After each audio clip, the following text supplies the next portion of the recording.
Сайн байцгаана уу DBS телевизийн үзэгч та бүхэн энэ өдрийг аятухтай тавтан өнгөрүүлж байна уу? Бид бүхний орой бүрийн 19 цагаас шинэхэн мэдээлэл хүргэдэг Төвөмбөсийн мэдээллийн үйлдвэрийн цаон шинэхэн дугаараараа өнөөдрийн онцлог мэдээллүүдэд танилцуулахад бэлэн боллоо. Үзэгч та бүхэн өнөөдрийн хөтөлбөртөө анхаарлаа хандуулна. Эхний мэдээ, улсын төрөлцөө олимпиадад судлагдсан хичээлүүдээр амжилттай оролцсон Дархуул аймгийн багш сурагчдаа хүндэтгэл үзүүлж өнөөдөр мөнгө урамшууллаар урамшууллаа. Хүндэтгэлийн үйл ажиллагаанаас бэлтгэсэн сурвалжилгаар хөтөлбөрөө эхлүүлнэ. Од сургуулийн 12-3 ангийн сурагчид чин зоригийн 2025-аас 2026 оны хичээлийн жилд улсын төрөлжсөн олимпиадын 2-ын даваанд амжилттай оролцсон багш сурагчдад хүндэтгэл үзүүллээ. Дархуул аймгийн ерөнхий боловсролын 25 сургуулийн 682 багш 2200 гаруй сурагч оролцож 13 судлагдхуунаар мэдлэг чадвараа сорьж өрсөлдсөн байна. Шилдэг 26 багш 42 сурагч 3 анги бүлэг аймгаа төлөөлөн оролцож алтан медаль 3, мөнгөн медаль 5, хүрэл медаль 10, нийт 10 судлагдхуунаар 14 сурагч 3 багш нэг анги хамт олон 18 медалийн эзэд болсон амжилт үзүүлжээ. Намайг Эрдэнэжаргалын Ууганбаатар гэдэг би оюуны ирээдүйн сургуулийн дизайн технологийн багш юм байна.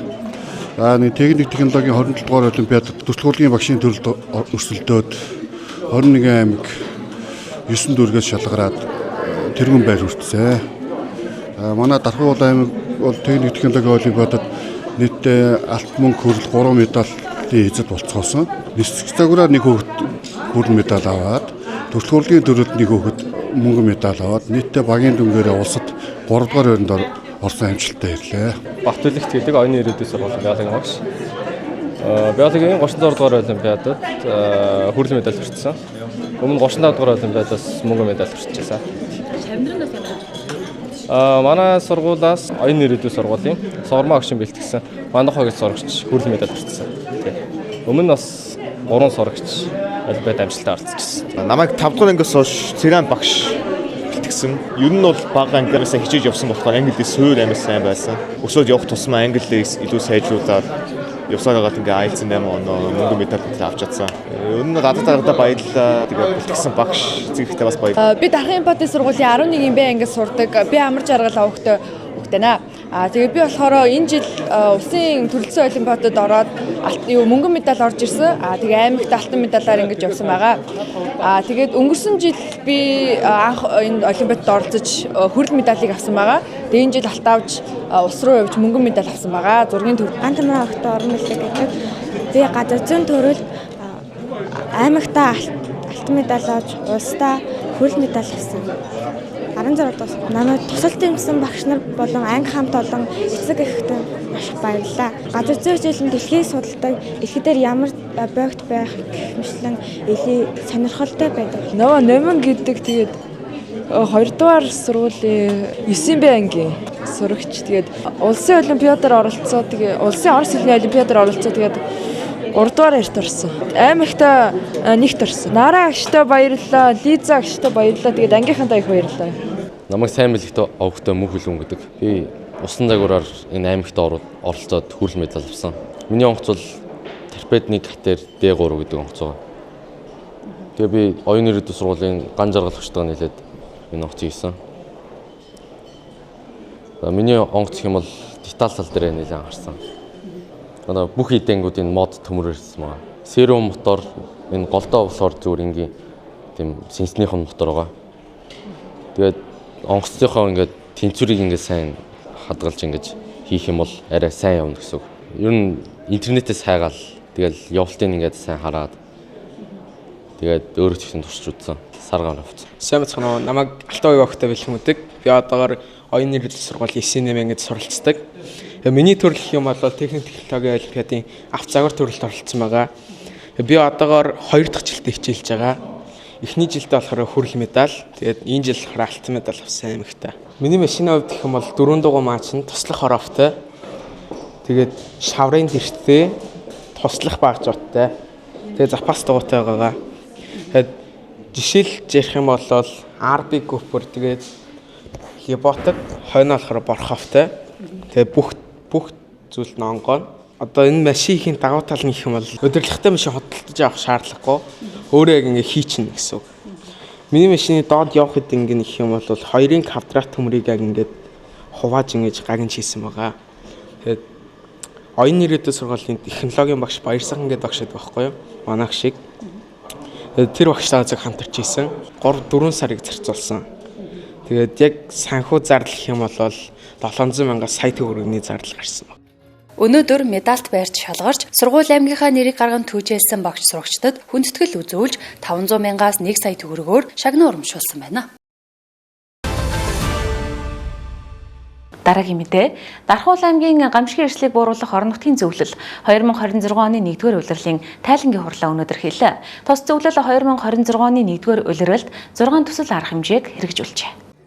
Энэ удаагийн ээлжит хурлаар 2026 оны 1-р улирлын төсвийн зарцуулалтын гүйцэтгэл, санхүүжилтийн хэрэгжилт үрдэн, аймгийн хэмжээнд аюулгүй цугларах цэгийг тоцтхон тогтоох асуудал, гамшигын эрсдлийн наривчилсан үнэлгээ хийх ажлын явц, цаашдын төлөвлөлт зэрэг асуудлуудыг хэлэлцлээ. Мөн хурлын үеэр цаг үеийн шинжтэй бусад асуудлаар гамшигын эрсдлийг бууруулах орон нутгийн зөвлөлийн дарга болон гишүүд харилцан санал солилцож, холбогдох чиглэл зөвлөмжүүдийг өглөө. Зөвлөлөөс 2026 оны 1-р улирлд дараах ажлуудыг хэрэгжүүлжээ.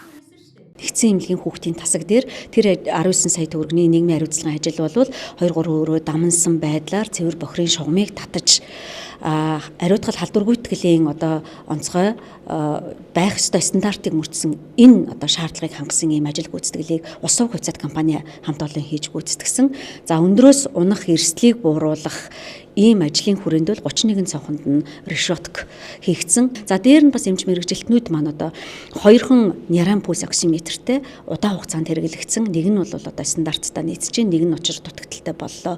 Бид яг өвдсөн хүүхэд хүрээд ирэхэд хүчил төрөгчийн зүрхний цохилтын хэмжээд хүлээж авах энэ нөхцөл байдал эрсдэлтэй ийм горимжилсан гэдэг утгаараа 5 пульс оксиметрийг хүсэмжилсэн. За энэ нэг бүрийн үнэ нь 500,000 төгрөгийн үнэтэй ийм пульс оксиметрийг авч өгч 3 нь байнгын өдөр тутмын хэрэглээнд, 2 нь эргэлтэнд байхаар тооцсон ийм зохион байгуулалтаар хүлээлт өгсөн энэ ажлуудыг бол онцолж нэрлэхээр байна.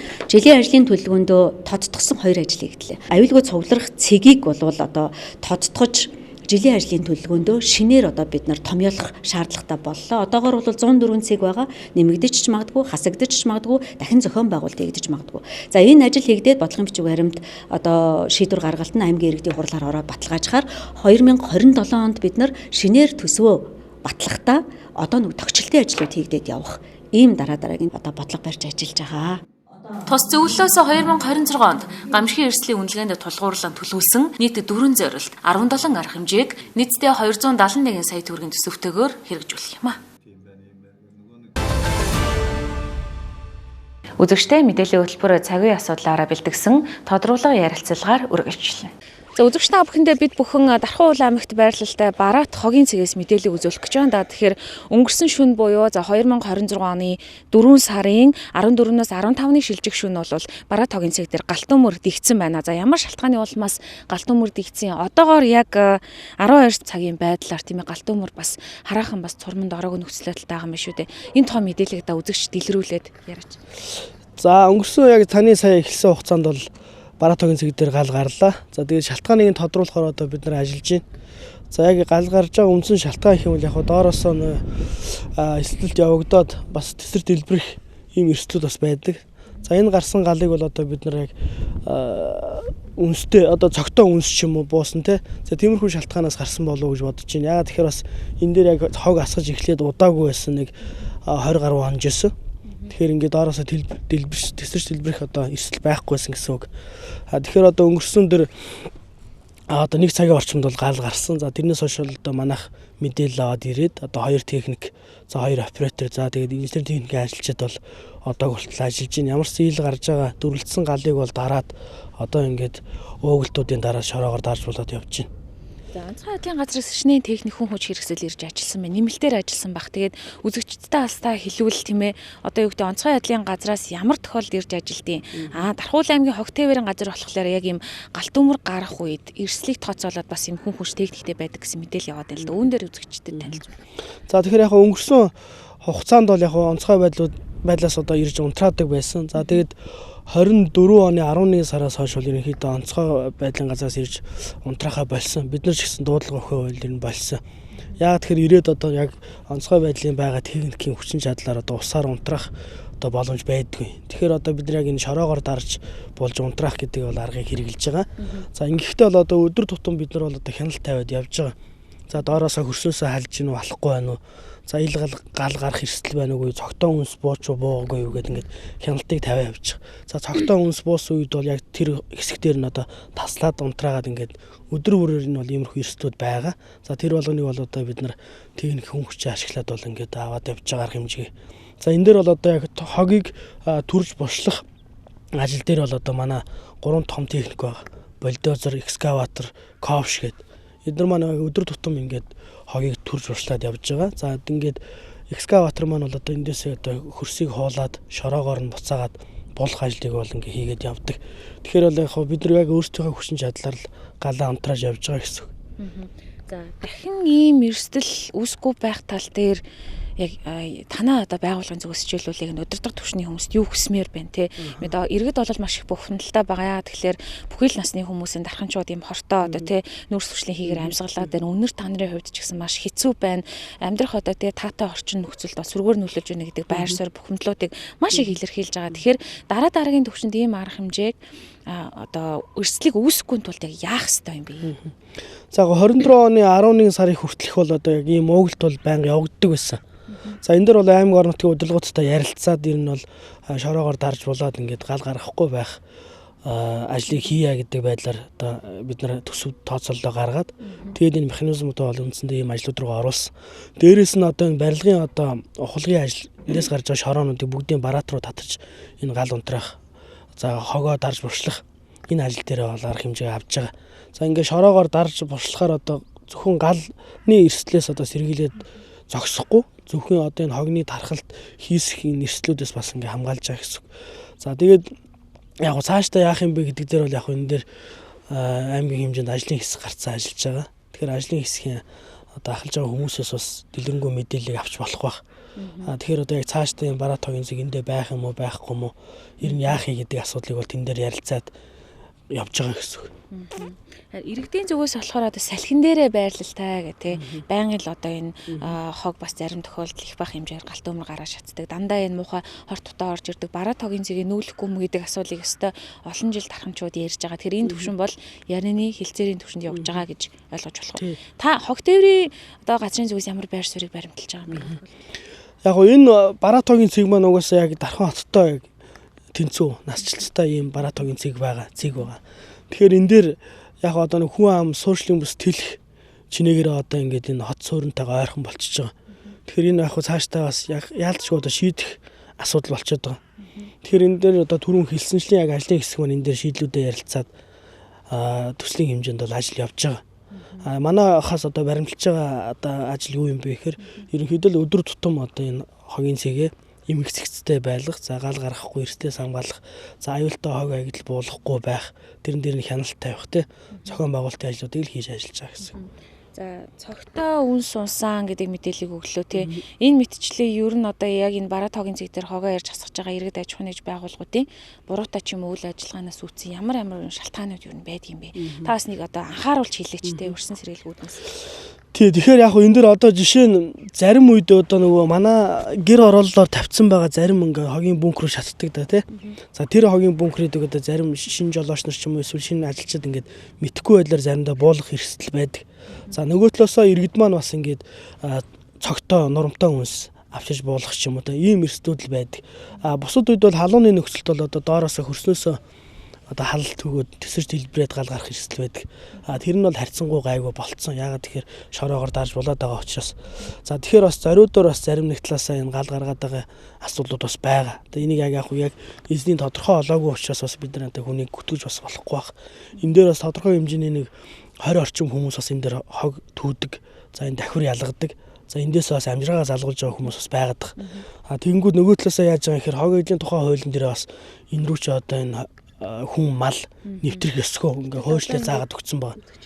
Тэгэхээр одоо энэ манайхын камерт харж л байгаа. Одоо нөхрийг туугаал гаргана.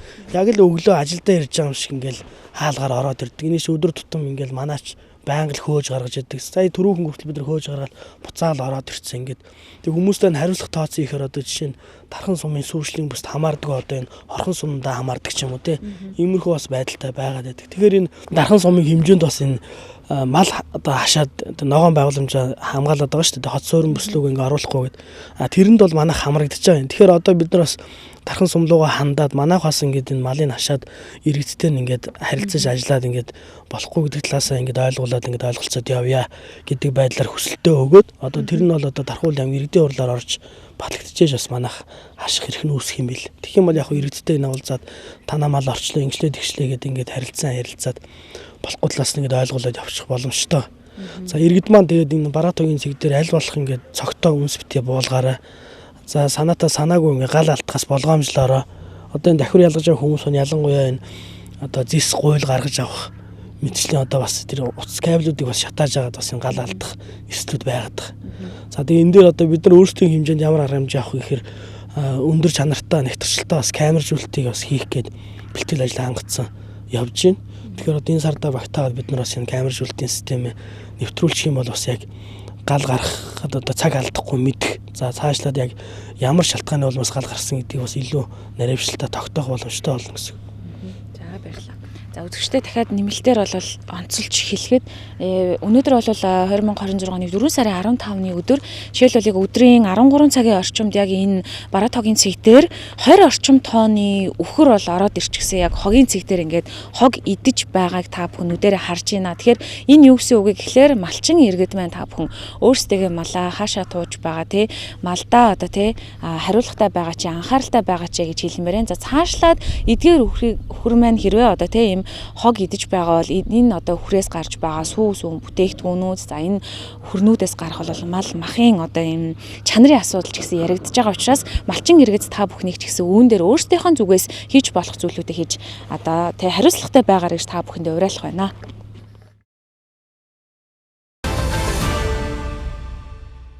Дараагийн мэдээ. Махан толгоон 91 айлыг дулааны эрчим хүчээр хангахаар дархны дулааны сүлжээ төрөмж төвцөд компани бэлтгэл бэлэн байдлаа хангасан байна. Тухайн эсгийн 38 айлал техникийн нөхцөл авч үнээс 7 дулааны шугамаа татаж дулааны эрчим хүчээр хангагдсан байна. Хэрвээ тухайн эсгийн үлдсэн айл өрхөөд дулааны шугамаа татаж авахгүй бол дулаан дамжуулах төвийг ажилуулах боломжгүй гэдгийг анхаарууллаа. Ингээд дэлгэрэнгүй мэдээлэлээс хүл авч царай. Өдрийн мэндийг хүргэе үзэгчтэй. За танд бас энэ өдрийн мэндийг хүргэе. За дархан сумын махан толгой хэсгийн айл өрхүүдэд улаан татаж авахд яг ямар нөхцөл байдал үүсээд байна? Танай компанийн зүгээс бас ямар ажлуудыг хийж гүйцэтгэж ажиллаж байгаа вэ? Энэ талаар та мэдээлэл өгөхгүй. За энэ өдрийг нийт дархны дулааны эрчим хүч хэрэглэгчтэй одоо мэндийг хүргэе. За энэ Дархан аймгийн Дархан сум 8 дугаар ангийн манхан толгой айл өрхөд улсын төсвийн хөрөнгө оруулалтаар 2018 оноос 20 оны хооронд инженерийн шугамжуулжийг дэд бүтцийг одоо татаж улсаас тавьсан. За энэ ажлыг бол одоо тухайн улсаас одоо тендер шалгаруулад Цагаан 100 гэж компани бол шалгараад гүйцэтгсэн байдаг. За одоо ингээд 18-аас 20 оны хугацаанд энэ манхан толгой айлуудын дулаан гамштай холбоотой шугамж одоо сүлжээг бол татаад за ингээд иргэдийг бол одоо хэрэглэгчдийг дулаантай холбох бол ажил хийгдэхээр ингээд эхэлсэн. За 2025 оны 11-р сараас үндсэндээ энэ Дархан аймгийн одоо энэ манхан толгойн хэрэглэгчд маань бол дулааны одоо ер нь бол авъя одоо 11 сард 25 оны 11 сард дулаанд холбогдъё гэж одоо бас ингээд нийтээрээ бол төсөл гаргаад ингээд явсан байдаг. Энээс өмнө бол одоо дахин төлөлтийн хэмжээнд бол нийт бол энд бол 91 айлд дулаанд холбоно гэж төлөвлөөд одоо энэ миний одоо энэ ард харагдаж байгаа энэ дулааны хуурлах төвийг бол одоо барьж байгуулж энэ шугам шүлжээг бол барьж байгуулсан. За 91 айл одоо их холбогдохоор төлөвлөгдсөн боловч одоогор бол манай одоо дулааны шугам шүлжээнд бол 38 айл бол техникийн нөхцөл авсан байгаа. Дулаанд холбогдох зөвшөөрөл гэсэн үг тий. За энийг авсан байгаа. За 38 айл техникийн нөхцөлд олгогдсны дагуу бол ямар ч байсан одоо 25 оныхоо намар одоо дулаан авахд бол бэлэн байдлаа хангасан байх ёстой байсан. Тэгвэл хараахан одоо өөрсдөө одоо шугам системээ татаж холбоогүйгээс одоо дулаан авч чадахгүйгээр 25 оны 11 сар хүрсэн. За 11 сарын 10 даар бол манай байгууллагт бол хандсан. Дулаанаа одоо авмаар байна. Дулаандаа холбогдмоор байна гэдэг. За тухайн үед бол бид одоо манай компаниас бол баг бүрэлдэхүүнээр мөн энэ аймаг орон нутгийн өөрсдийнх нь одоо тий баг одоо сумаас хүмүүс хариуцсан хүмүүс нь одоо ингээд бүгдээрээ нийлээд ингээд энэ орчин суугчтай ш нийлээд ингээд бид бүгд одоо энэ дулаанд холбогдох боломжтой айл өрх нь юу байна гэж үзлэгээр явсан. За тэгээд тухайн үед бол нэг 6-аас 7 айлын шугам системийг хийж исэн. За тэгээд яг тухайн үед бол үйл одоо 11 сар болсон хүүтрэлтэй байсан учраас дулаан залах боломжгүй бид 26 оны 3 сард ер нь бол багтаага танаа дулааныг одоо ингээд залгаж өгье гэд. Ингээд бид иргэдтэйгээ тохиролцоод ингээд явсан байдаг. За ингээд 26 оныхоо одоо энэ сая 3 сарын 19-нд бид тохирсныхоо дагуу энэ манхан толгой хэрэглэгчдийг дулаан залгах гад одоо 1-р контрийн шугамыг ажиллагаан залгасан боловч шугам 2 хэсэг газар гэмтэл гарсан. За энэ гэмтэлтэй холбоотойгоор бол одоо энэ тухайн гүйцэтгэгч компанид бол бид хандсан яаралтай засварлах арга хэмжээ аль боломжийг бол аймаг орон нутаг бүх талд бид хандсан. За хараахан бас тэгээд хөдлөөгүй. Тийм учраас бид манай компани бол нийгмийн хариуцлагынхаа хүрээнд одоо тухайн энэ гарсан гэмтлийг 5 хоногийн хугацаанд нийт одоо материал болон ажлах хүчний зардал 10 сая төгрөгийн зардал гаргаад компани бол энэ гэмтэлтэй шугам тоноглолтыг засварласан байдаг. За ингээд бид шугам тоноглолтыг засварлах хугацаанд энэ наран толгой энэ айлуудын холбогдох боломжтой хэрэглэгчдийг одоо холбож эхэлсэн.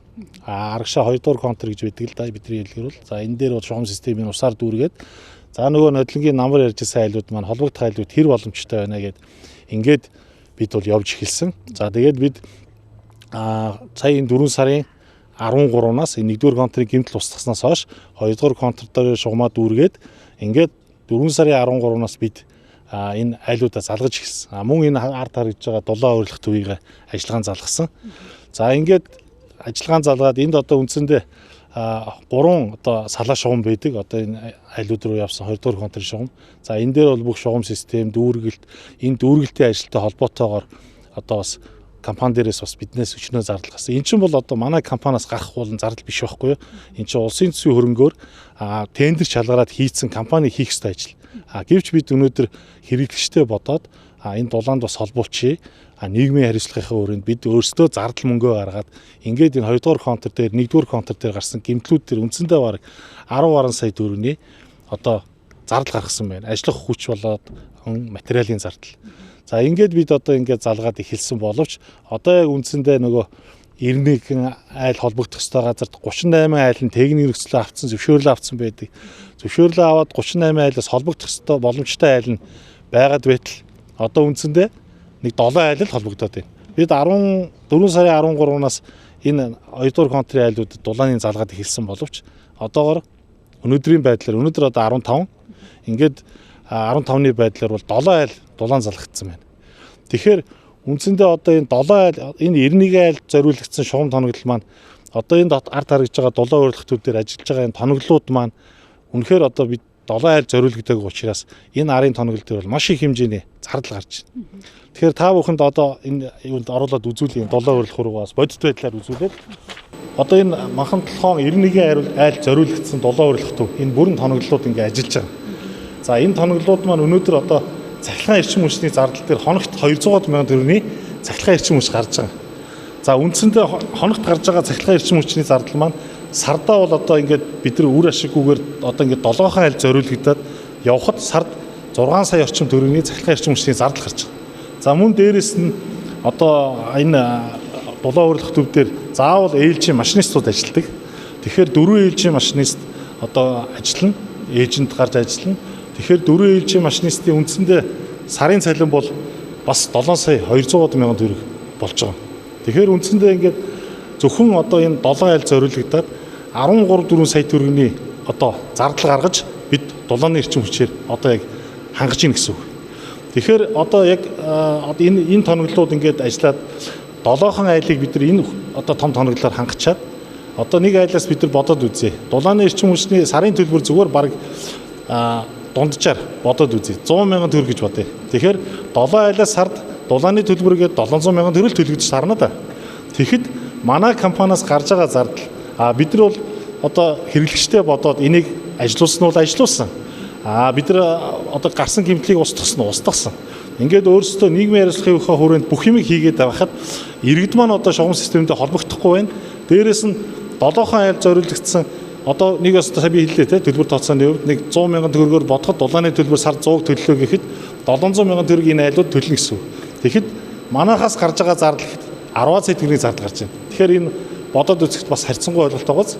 Тэгэхээр бол энэ бас цаашдаа бас энэ үнэхээр бас дулаандаар хангах энэ иргэд маань манхан толгой иргэд маань өөрсдөө дайчлаад өөрсдөө ингээд бас зүтгээд ингээд дулаанд улсаас ингээд юм шийдэд өгж байгаа юм дээр бид одоо ингээд холбогдсон ингээд тгийгээд ингээд яваад ингэхгүй бол бид бас энэ ингээд одоо ингээд зардал гаргаад ингээд бас ингээд үргүү зардал гаргаад ингээд ажиллаад байх бас хүнд байдалд байна гэж одоо хэлнэ. Хоёрдугаар үндсэндээ бол бид ерөнхийдөө нодлон 12 сард 11 сард бид ярьсан одоо хэрэглэгчтэйгээ тогсныхаа дагуу бид одоо энэ 3 сард ингээд дулаан залгах гэж одоо хичээлээ бүгдийг ажилууллаа, бүх гэмтлээ устгалаа, бүгдийг өөрсдөнд нь зориулаад хашааныхан гадна дулааныхан одоо худган дээр нь одоо аваачаад бүх дулааны эрчим хүчийг түгээгээд хүргээд өглөө иргэд маань өөрсдөө холбогдохгүй байгаа учраас одоо бид сая энэ 13-ны 18 цагт бол бүрэн энэ ажиллагаан залгагдаад эхэлсэн байсан.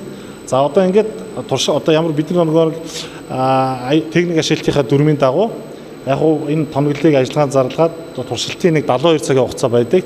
Энэ хугацааныхаа одоо ямарсан ажиллагааг явуулаад 72 цаг маань бол одоо үндсэндээ 16-ны 20 цаг буюу маргааш одоо 18 цагаас 20 цагийн хооронд бидний туршилтын одоо энэ ажиллагааны 72 цаг дуусч байгаа учраас ингээд энүүгээр дуусгар болгоод дулаан урилах төвөө бид нэр бүрэн зогсоогоод энэ дулаан айлыг бас дулаандаар хангах боломжгүй ингээд цаашдаа эдгээр бас айлаа өргөжүүлж нэмж холбох хүртэл одоо ингээд бид нар ямар ч ажиллах боломжгүй болоод ингээд маргаашнаас 16-наас гэсээд ингээд дулаанаа зогсоож байна гэж бас хэлье. Тэгээд үүгээр бас энэ манхан толгойхоо хэрэглэгчдийг бас өөрсдөө шугам тоноглол дээр одоо зүтгэл одоо юугаа гаргаад ингээд шугам тоноглолоо гэр оронлогоо оруулаад холбооч ээ.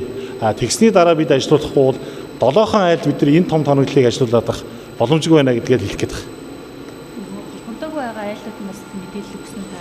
Тэгээ ер нь бол яг хуу одоо ингээд залгах гэж байна, ингэж байна гэдэг мэдээлэл бол манайх энэ манхан толгой айлууд бол хүргээд байгаа. Тэгээд энэ холбогдоогүй айлууд маань өөрсдөө одоо ч гэсэн бид нар бас ингээд мэдээлэл хүргэж байна. Бодит байдал ийм байна. Дулааны шугам шүлжээ бол залгахын төлөө хэрэглэшээ дулаанаар хангахын төлөө байна. Бид нар өнөөдөр энэ хүлээж аваагүй шугам тоноглол энэ чинь улсын төсвөр хийгдээд тендер шалгараад өөр компани хийгээд энэ компани хийсэн ажлыг бид нар шугамыг хүлээж аваагүй мөртлөө одоо бид нар энэ айлуудыг дулаанаар хангахын тулд гарсан гэмтлийг бид нар өөрсдөө хөрөнгө гаргаж устгаж байна компани, манай компани. Тэгээд ажилчтай ажиллуулж байна. Одоо дээрэс нь дулаан урилах төвүүдэд ингэж ажиллуулчаад дээрэс дахиад ээжийн ингэж бүх машинистууд ажиллах чинь. Ингээд явхлаэр манай компанид үнэхээр бас эдийн засгийн хувьд хүндрэлтэй байгаа учраас түрүүний миний яриад байгаа одоо ингээд маргааш 16-ны одоо 18 цагаас 20 цагийн хооронд үндсэндээ ингээд дулааны бид нар хаалаа зогсоолоо гэдгийг л манхан толгой хэрэглэгчтэй бас мэдээлж ийн гэсэн үг. Дарга мэдээ. Хууль зүйн салбарын 30 гаруй мянган албан хаагч дотоод хэргийн их сургуулийн багш оюутнуудыг химэл оюун ухаанд суурилсан EF эффекта англи хэлний хөтөлбөрт хамруулах гэж байна. 4-р сарын 13-ны өдөр улсын хурлын гишүүн, засгийн газрын гишүүн, хууль зүйн дотоод хэргийн сайд Амар сайхан англи улсын EF эффекта компанийн төлөөллүүдийг хүлээн авч уулзлаа.